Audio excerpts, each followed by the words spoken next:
Hi, I'm Jacqueline Nelson. And I'm Mike Babad. And today we're talking about nothing.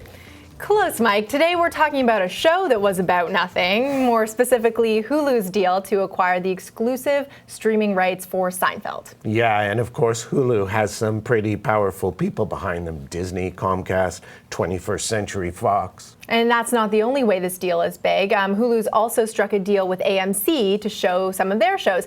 And that's things like The Walking Dead or the upcoming companion series, Fear the Walking Dead. Yeah, and I love The Walking Dead, but you know, it's really funny in my case. When I started watching TV, it was just TV. Now, of course, my kids and everybody else are watching online, but then in Toronto, there were 3 stations and something called rabbit ears. Now, I've got God knows how many channels. I've got Netflix, I've got Show Me. I sit on the couch with 4 remotes and a giant bag of potato chips.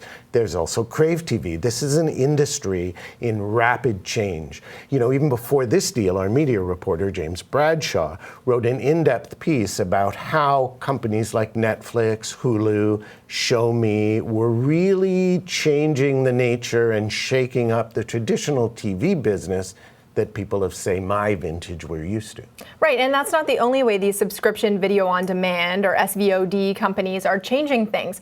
A lot of them are starting to create their own shows, things like House of Cards or Bloodlines, which I binge watched on Netflix.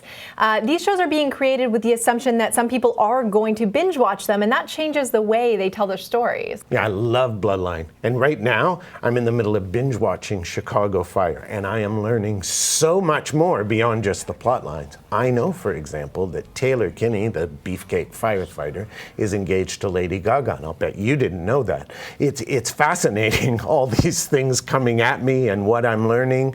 You know, this deal may have been about a show about nothing, but it's really so much more than that. And that's the bottom line.